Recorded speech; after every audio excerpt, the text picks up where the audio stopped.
What is up, guys? This is Simon. This is going to be another commentated match of the Swordsoul deck. Before I go into the actual match, just some quick updates on some other associated stuff. The first is this updated release dates post, which is about a week old by this point, so probably old news to most of you.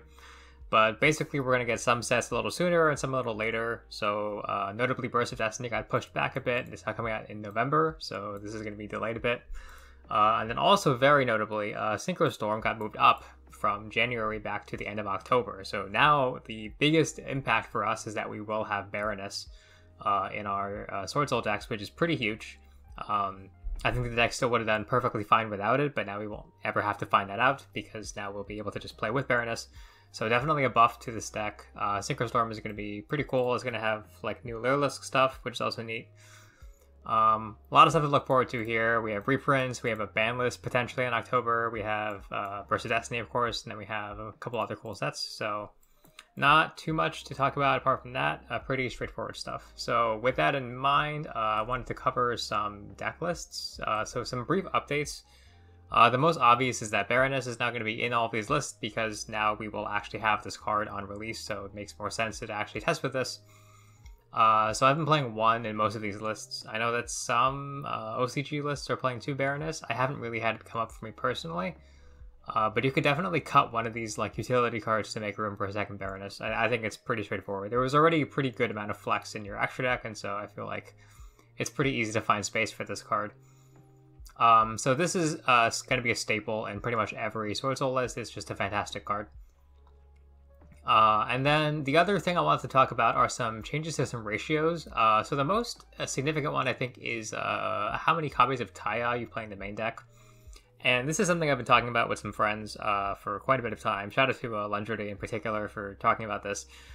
Essentially, like, you do want to open starters like as much as possible, and having like redundant starters isn't always the best. Like, you don't want a hand with too many starters, especially going first. Like, Ecclesia is a normal summon, Moe is a normal summon, and then Taya is a normal summon.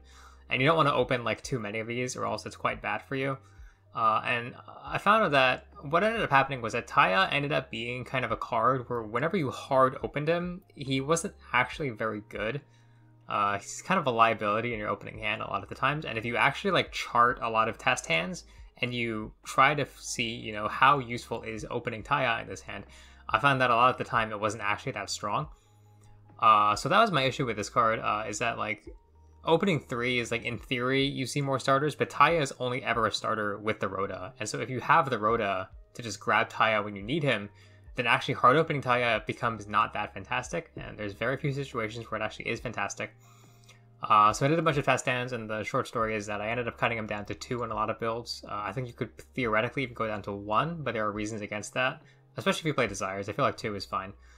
And just cutting an extra copy lets you make room for example, like a third set of hand traps here. Before I was only on 6 hand traps in the main deck, now I'm on 9, which is quite nice.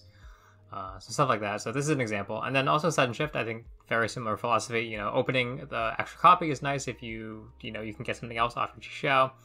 Or you can just set it if your starter gets hand trapped, you have a pop 2 at least. But would you rather have this, or would you rather have like more hand traps? You know, which one is going to help your win rate a little more going second? So I think this is a card that could conceivably be cut to 2 as well. Again, potentially even 1, but I think the second comes up in quite a few situations. So I would not really feel comfortable cutting this to 1. But yeah, I've been playing 2-2 on a lot of builds, and it's been working totally fine. So this is an updated 10E build with the 1 Baroness and the extra, and then, you know, cards like Taya and Sudden Shift cut to 2 in the main deck. And then something I've been playing a lot more lately is the Phoenix build, the Phoenix Enforcer build, which is, I think it's been performing really, really well. Very similar, like, concept in that, you know, 2 Taya, 2 Sudden Shift, and then the rest is just you make room for utility cards. You still max on your good starters. And in this list, I'm playing 11 hand traps and a full set of talents in the main. So there's so much room for these flex spots, and I've been really enjoying that. And talents in particular has been very, very good in this build, because not only does it, you know, it helps you like plow through disruption, and it punishes your opponent for using their Veilers and their Ashes, but it also lets you take monsters and then make Verte. And that's just been huge in a lot of testing. So this is the list I'm going to show off today. In testing, I was testing versus a friend playing Tri-Brigade, and that is not a matchup I've featured on this channel yet, so I wanted to kind of show that. I think this deck is probably favored against Tri-Brigade. I've seen some people saying the opposite, but I feel like this deck is just kind of like it matches up well inherently into the deck. Especially this type of build, which plays so many hand traps. I feel like if you're on 10Es, it might be a little tougher to break like Appaloosa Revolt with only 10E cards. So I think you might struggle a bit more in the 10E build, but I feel like if you're on a Pure or a Phoenix build, then I think it's favored in this direction. So without further ado, let's just jump over to that. So I'm going to be playing against Blue Pikachu here, who's playing the Tri-Brigade Zoodiac deck. I think the side is updated for post Burst of Destiny, so he's going to have cards like Token Collector in the side and whatever, but apart from that, it's a pretty vanilla Tri-Brigade Zoodiac list. I think there's one interesting tech in the OCG, which has been popular lately, is Zoodiac Cataroost, I think. It's the one that lets you negate targeting monster effects if it's Xyz material. And they've been playing that because of Chi-Xiao, and I guess technically also Valor. You can protect against both of those, and it lets your Borbo get a direct attack pretty successfully against this deck, which is neat. Because like what happens a lot is like you have Chi-Xiao and like a sudden shift, and then if you just go one Zoo into Zoo Xyz monsters, then the only defense they have against Borbo going direct is to negate it with Chi-Xiao because they can't sudden shift it. And so if you have the Cataroost's material, then you can negate that, which I think is pretty cool. I don't think this list is playing that, but it's a neat little tech. So I lose the die roll. My opening hand is really, really solid for going second. I have Ecclesia, Long Yuan, the Rhoda, Instant Fusion, and Sudden Shift. So with Ecclesia and the Rhoda and the Instant Fusion, this is great for just going through disrupts. So this is pretty solid, and then the opening hand for Blue Pikachu is going to be 3 Tri-Brigades, Thoroughblade, and Impermanence. So I'm going to fast forward through the Tri-Brigade combo that he does because it's pretty straightforward. He's going to go a Tri-Brigade into Ferrojet, into another Tri-Brigade, hard summon Bearbloom to be able to revolt it back, and then goes for Rugal. It gets double Dragon Lords out, and then he's going to use Bearbloom to get Revolt. Puts back to Karaz, and then sets Revolt and Permanent passes. So no need to play around Nibiru because this is game 1. Most people aren't really mating Nibiru, and so you're just going to go for this opening, which is pretty solid. So I have to deal with double Dragon Lord Revolt and an Imperm here. I draw out the 6-card Gamma for turn, which is not that helpful. And I'm going to, I believe, lead with the Rhoda? No, I lead with Ecclesia. Yeah, okay, this is fine. I use Effect here, and I go for Moye immediately. I think I do this in this order because I can just reveal the Rhoda off the Moye, and then I'm going to search it later. So I reveal this, and then he chains Imperm because he pretty much has to. There's not really going to be a better time to use his Imperm. So he just goes ahead and does that. And so I think here, there's a couple options. I have a normal summoned, but if I Rhoda for like a Taya, which I'm going to probably have to do later in this turn, and I just kind of commit into this, I run into the Revolt or the Dragon Lords, and it becomes a little uncomfortable. So for me, the clearest path forward is the Moye is pretty big. She's 16 or 17 rather, and the Double Dragon Lord is 16 right now because it gains 500 attack and defense. So a cool thing in this deck is that versus cards like Double Dragon Lord and also an Appaloosa with 2 material or with 2 negates on it, you can pressure it out with a Moye or a Taya because they are 17 and 18 respectively. So I'm going to try to go Battle Phase here to kind of force out the Double Dragon Lord. He's going to use Rugal, end of main, that's fine. And then I still go Battle Phase, I attack into the Double Dragon Lord, and then I think he thinks for a while. And he decides to just let the Double Dragon Lords die here, because he can either use it to bounce the Moye, or he can let it die. And the problem with bouncing the Moye is he doesn't know what my hand is, and so he knows I have the Rhoda, so I can always Rhoda for the Long Yuan. And if he bounces this back to hand, it just gives me a free fodder for the Long Yuan, which may not be something that he wants. So he decides to keep it on the field, which I think is a fine call. I think it ends up backfiring for him later on, but he just takes the 100. And then main 2, I go Instant Fusion for the Magic Fusion. This is, again, just a tuner that you play to extend through cards like Imperm. And he is basically forced to revolt now because I threaten cards like Dragite. And even a card like Chi-Xiao, I can just opt to not search, and then I can use a negate to stop Shireg. So he essentially has to revolt right now, or he's never going to be able to. So he does so, he summons back his cards. He's going to get Kit and Bearbloom here, and also Shireg. So he dumps Nerval, and then he banishes the Fusion, and then he adds a Revolt and puts back Thoroughblade. Then off Nerval, he's going to grab another Tri-Brigade card. So he grabs Karas. So I know his hand is Karas, and then I don't know the other card, because he could have put back the Revolt, theoretically, but I'm pretty sure his hand is Revolt Karas by this point. So I have more or less full intel. He banishes the Fusion, which is partially to stop this Ecclesia from coming back in the end phase, and partially just because, you know, you're going to banish one of these two, so the Fusion's not a bad choice. And yeah, now I have plenty of gas still because I haven't normal summoned. So like I said, first of all, like this was all off Ecclesia plus instant, which is just really good for going second. And I've basically forced all this interrupts at this point. So this is kind of what I mean in that the Tri-Brigade deck, like a lot of these decks have, they have cards that remove single cards. And a lot of times against this deck, you need like negation. Because removing like a single card is sometimes not enough against this deck, which can just do like a lot more with a lot of its cards. So I'm going to go Taya off this Rhoda, and I'm going to start trying to break apart this board. So I normal Taya, I banish the Rhoda, I summon a token. There's no need to go for Yazi here because the Bashia, then I'm going to make us clear more cards than the Yazi. So I go Bashia, and this is going to let me, he disconnects here briefly. This is going to let me bypass the floating of the Shureg, because if I destroyed this, then he would get to add another Tri-Brigade monster. So I dump another Moye with a Taya, and then I just spin back his Shureg and his Nerval. And then I discard my sudden shift for Long Yuan, and I summon a token. And now he gets punished a bit for leaving the Moye up instead of bouncing it back with Double Dragon Lord, because now I can actually synchro with this Moye first. My hand is very gamer, so this was a great hand. I go for Xiao, I get both the search and the draw, so now I'm getting a lot more cards. I draw a second Gamma, which is annoying. And instead of searching, what I choose to do, Xiao can add to hand or banish a Swordsoul card from your deck. And so this almost never comes up except in this specific scenario where you have Long Yuan and a negated starter. I banish Sudden Shift from deck, and this lets me summon a token for free.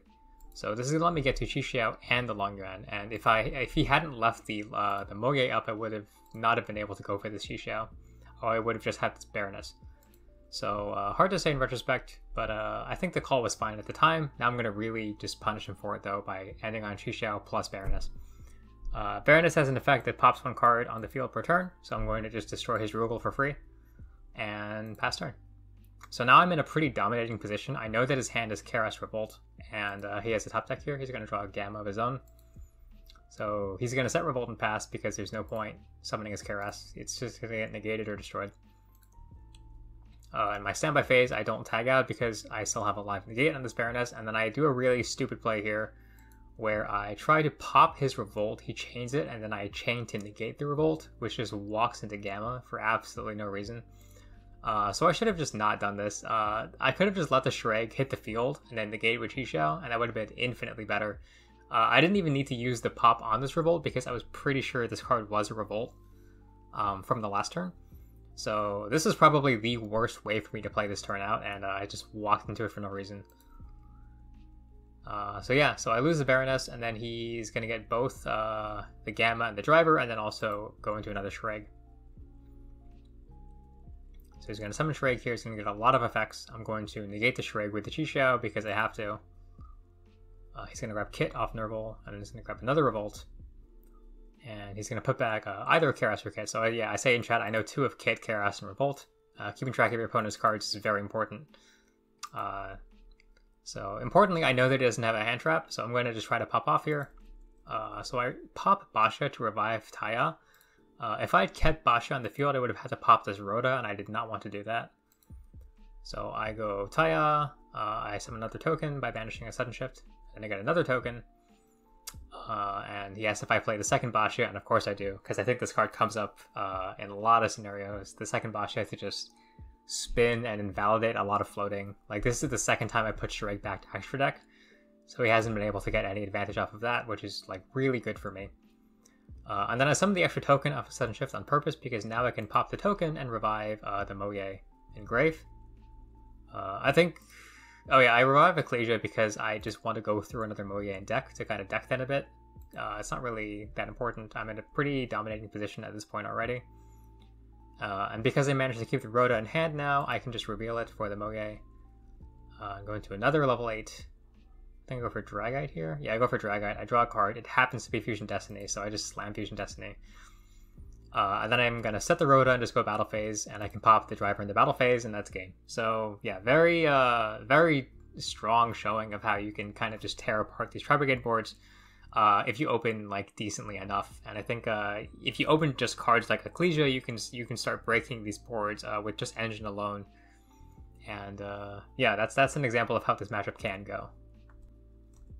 Heading into the next game, yeah, I'm talking in chat about how, like, I think that chaining Baroness to Revolt there was just a huge throw. But probably winning for me anyway in that position.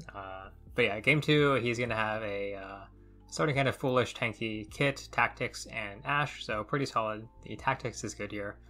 And then my hand is 2 Moyes, an Ecclesia, Prosperity, and Gamma. So the Gamma really has to kind of get me through this, and it's going to probably walk into this Talents, which is not going to be fun. Starting off, it's going to Tanky for Rat, and then he's going to Rat, and I'm going to Gamma this because I don't want him to get to Farragut, and I don't want him to get any Tri-types in Grave. So he's going to Talents immediately after, he's going to look at my hand, and he's going to rip the Ecclesia, which is definitely the best card in the hand right now, going second at least. And then he's going to continue with kind of the standard Tri-Brigade combo. He has Karas Kit to extend, so he's going to go into Karas, into Shureg, into Farragut, into another Tri-Brigade, into Bear Bloom. And he's going to be able to end on Appaloosa for 3 with a Revolt. He's going to add Revolt, put back Ash, and set Revolt here. And so my hand is going to be 2 Moyes and a tie-off return and a Prosperity. So this is the kind of situation that I was talking about when I was kind of complaining about how Taya, like, hard opening this is rarely ever a good thing. Because he's not adding anything to this hand. Like, this hand is the same power as it was before I drew a card. So this is kind of like the situation that you want to cut down on copies of cards like Taya, because anytime you, like, hard draw it, a lot of the times in the early stages of the game, it's not very good. I would say it is really good in longer games where you're both on, like, no resources and you need to desperately top deck a starter.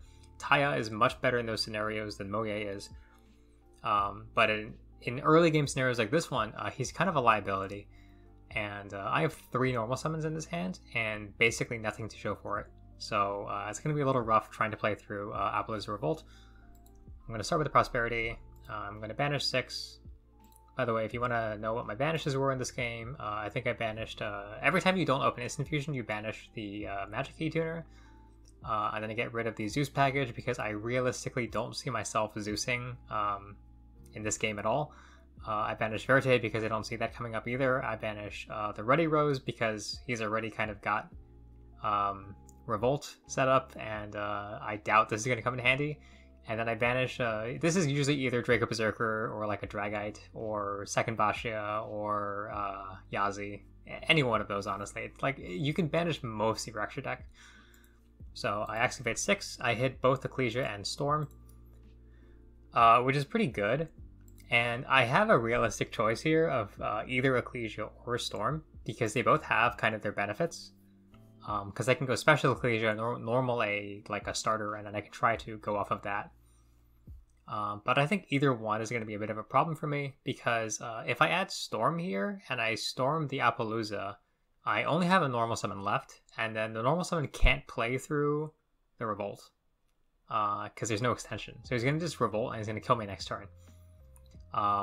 Whereas if I go Ecclesia, and I Special the Ecclesia, and I like use Effect, for example, it's going to be like equally kind of rough, because Taya can't do anything, so I have to go for Moye.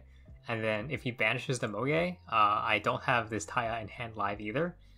So it's like really questionable how I can play this. And there's another potential way where I can go like Ecclesia and then a starter, try to bait the negate and then attack over the Appaloosa, but he can always just choose to not Appaloosa there and use Revolt to answer my Synchro threat instead.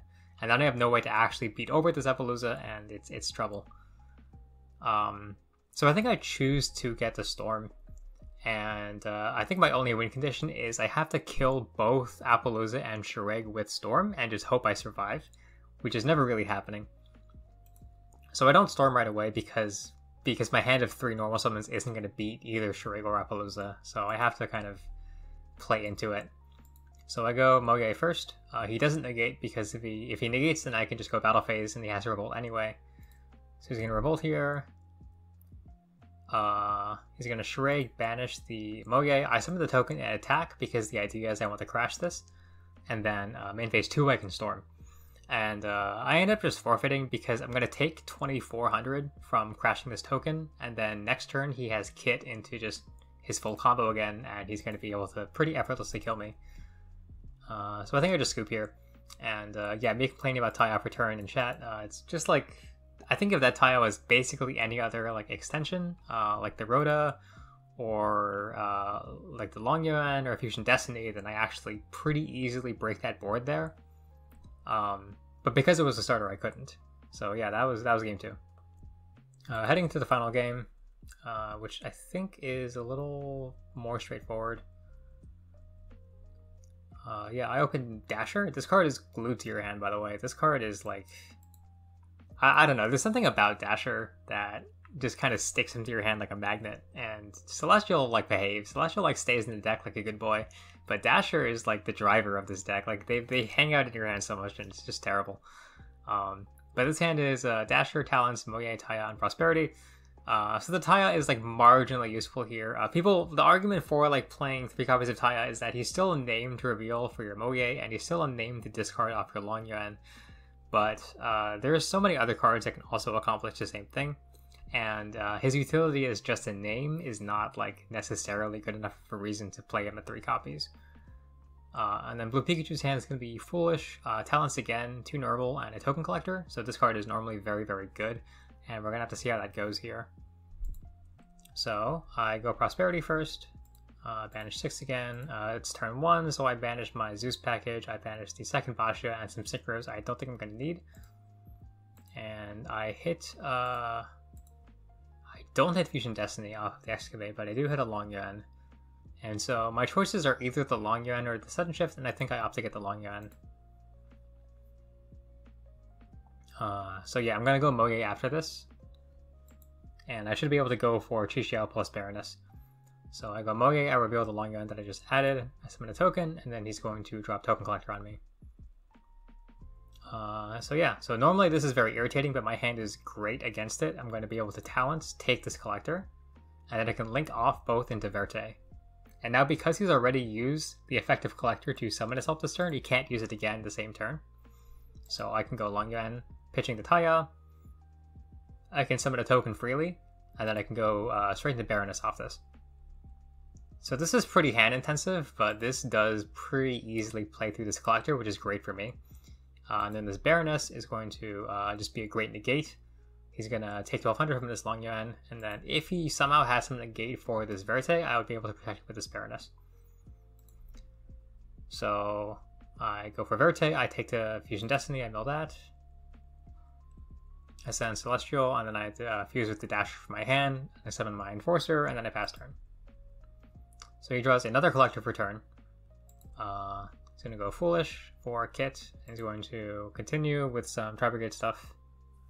He's going to grab Karas, and then pitch Karas, or he's going to summon Nerval. And he's going to banish 2 here, and this threatens out Double Dragon Lords, so I pretty much have to negate this. There's not really a better time to negate, so I'm going to use Baroness here to negate this. Now his Talents is turned on, and this is irritating. So he wants to take, and I can't really let him take my Enforcer, or my Baroness for that matter, because Baroness has an effect to just destroy a card on the field. So I'm pretty much forced to use Enforcer here to pop both itself and Baroness. And this is a legal play because Enforcer can destroy a card I control and any card on the field, so it doesn't have to be the opponent's field. So I'm going to use this to pop both of my big monsters to dodge Talents. And so he's forced to take the Verte. And then I say Gamma Me, but I forget that he has to take the Verte, and so he can't actually Gamma Me even if he had the Gamma at this point. So I activate the Enforcer to come back next standby phase. And then he's going to go still extend with this Karas. And he's going to banish 2. He could go for Revolt here. Like he could go for like a Bear Bloom into Revolt. but I feel like he decides to go for double Dragon Lords instead because this Enforcer is going to come back and standby.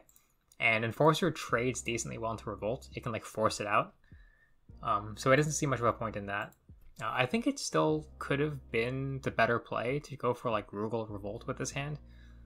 But Dragon Lords is fine too. Dragon Lords is not a terrible answer to this Enforcer. I can at least pressure out the pop. He's going to swing. He can't link off this Verte, by the way, because he is Tri-Brigade locked. So he can't link with anything besides Beast, Wing Beast, and Beast Warriors.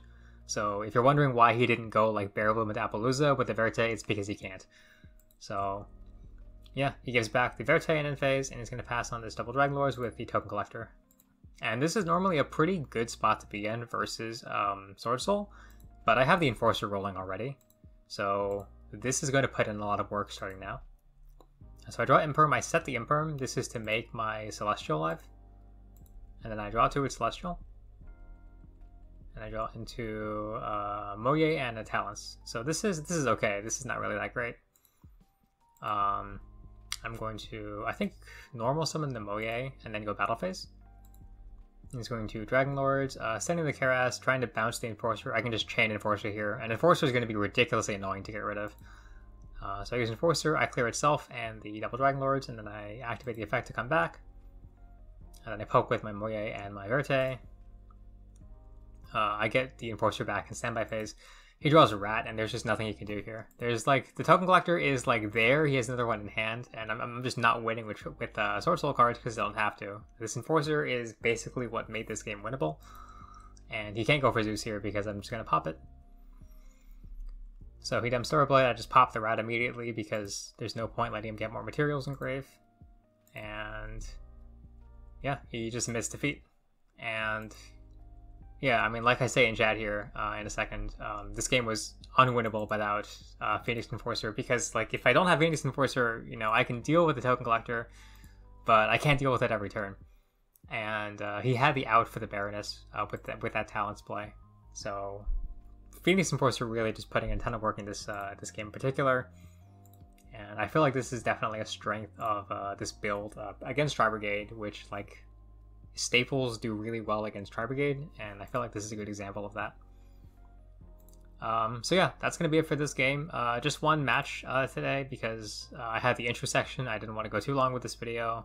It's been a while since the last one, so I don't know how many more replays I'm going to be doing, but yeah, that's basically that. I'm going to do a short video also in either a day or two, probably sometime this weekend. Kind of like a things to remember video. If you know like what DB Grinder does with his content, where he does like a very brief like tips and tricks to remember, I'm going to do one of those for Swordsoul. So expect that sometime this weekend. And apart from that, that's going to do it.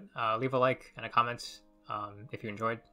Leave any feedback you have, and until next time, peace.